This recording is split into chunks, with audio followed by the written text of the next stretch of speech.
Hello, this is Dr. Devashish Danda. I am a professor of clinical immunology and rheumatology at Christian Medical College and Hospital, Vellore in India. I am also the founder of the department here. I also happen to be the president-elect of the Asia Pacific League of Associations for Rheumatology, or APLAR, and I'm the immediate past editor-in-chief of International Journal of Rheumatic Diseases, or the APLAR journal.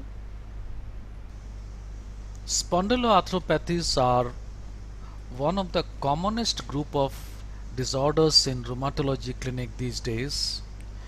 Even the community prevalence is now anywhere between 0.5 to 2% of population, and possibly it is more than rheumatoid arthritis.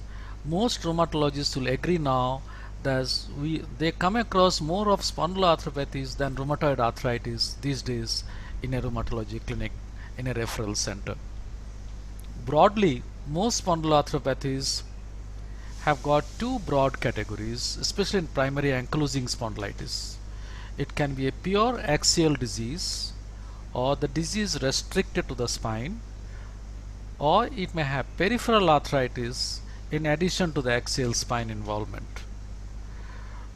While patients who can afford biologics, the nations where the government and the insurance sector is supportive of biologics therapy, patients of spondyloarthropathy can switch over quickly to biologics, and they give very robust benefit to the patients. However, the nations with resource limited setup, where the government and the insurance sector is not that active,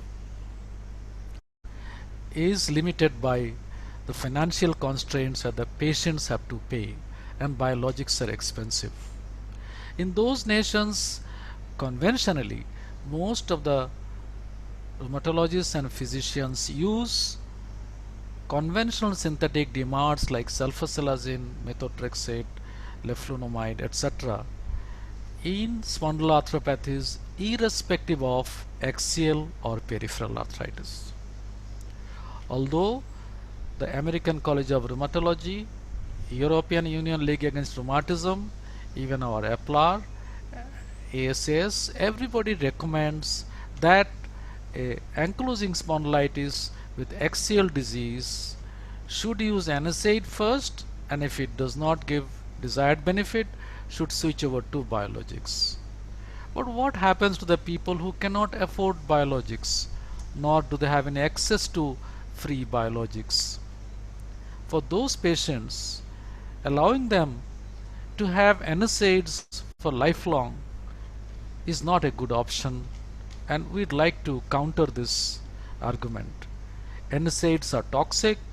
In the long run use have got a very high risk of renal failure and chronic gastric and duodenal ulceration. NSAIDs have got many other toxicities.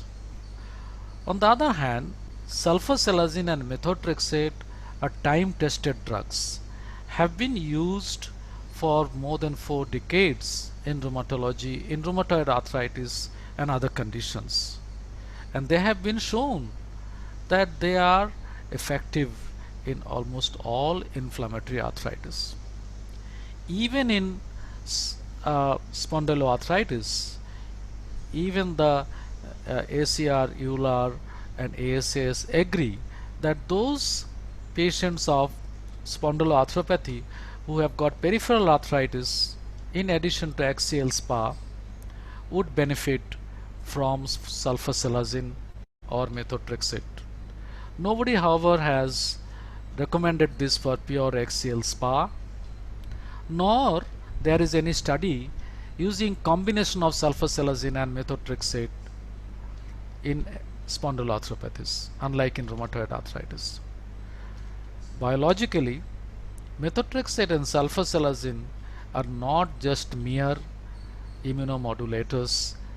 They do not simply inhibit the pro-inflammatory cytokines, but they also have mechanisms similar to NSAIDs or non-steroidal anti-inflammatory drugs like action. They possess the similar action, and toxicity wise, weekly methotrexate and sulfasalazine twice a day is safer than NSAID on regular basis. We know that these drugs can be biologically, logically used in axial SpA instead of subjecting the patients to only NSAIDs, and these drugs are cheaper, much cheaper than biologics. So what is the need of the hour? The need of the hour is to conduct powerful randomized control trial in large number of large sample size. Doing a randomized control trial has lots of frills involved in it. As you know, sulfasalazine and methotrexate are no more profit making drugs, and there will be no pharmaceutical industry coming forward to support a powerful randomized control trial. Therefore, we decided to do a observational prospective cohort study. If you do a prospective cohort study, well designed with well defined sample size and good statistical methods, including propensity scoring where the baseline differences are minimized, you can get in a prospective cohort study results almost similar to randomized control trial. And we did do that, and we actually had also looked at the intention to treat as well as the bar protocol analysis which are there in our record. We like to raise this point to the scientific community in rheumatology that sulfasalazine and methotrexate do work in patients of spondyloarthropathies who cannot afford biologics, and we need not subject these patients to toxic NSAIDs forever. Therefore, we found that with resource limited setup, we have also done a study which did not involve much of expenses.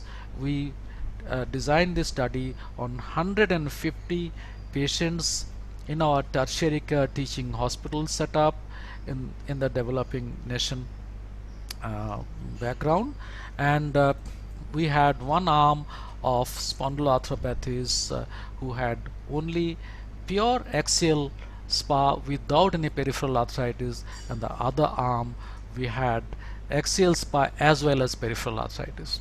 And when we have used combination of sulfasalazine and methotrexate in both the arms, and we have allowed the patients whenever they needed NSAIDs to record it, and we have used ASAS20 as outcome measure at 3 months and 6 months. We also looked at the NSAID requirement by objective index.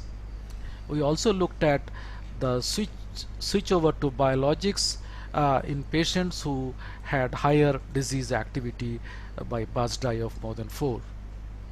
At the end of 3 and 6 months, we have found that overall approximately 60% and above patients in either axial, pure axial SpA as well as axial plus peripheral arthritis arm had benefited in terms of ASAS20 response, in terms of reducing the NSAIDs requirement to less than 50% of the NSAID which was being used earlier, and also we prevented patients switching to biologics in 1/3 of patients. So overall, this study has shown that there is at least 2/3 of patients, 60% to 2/3 of patients of pure axial SpA can actually benefit by conventional sulfasalazine and methotrexate combination, not alone, combination of the two. And this is going to be beneficial, and we strongly recommend this in the resource limited setup. I know that these agents cannot work as good as biologics, but still that will do, this regimen will do better than NSAIDs, safer and equally and more efficacious than NSAIDs alone. And this is the main message we wanted to convey in this study. And we followed all the statistical methods, all the ethics and research committee and institutional review board guidelines of research, as well as we have followed the design of a good clinical practice, and we feel that this will give an encouragement to people with developing nations to use conventional synthetic DMARD combinations like sulfasalazine and methotrexate in patients with axial SpA. In fact, there was a study last year in Turkey, a couple of years back, I think. We have discussed it in our paper, and it showed that even they had almost similar to our results.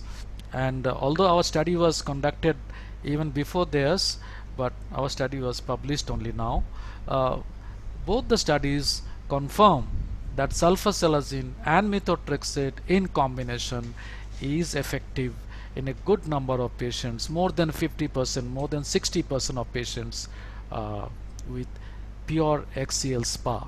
And this is no different than the benefit which is achieved, which is agreed by everyone, that in patients with axial SpA with peripheral arthritis who respond to sulfasalazine and methotrexate, the similar result we can get even with patients of axial SpA alone without peripheral arthritis. So this is the message, and I will be happy if somebody in future does a large randomized control trial. Thank you.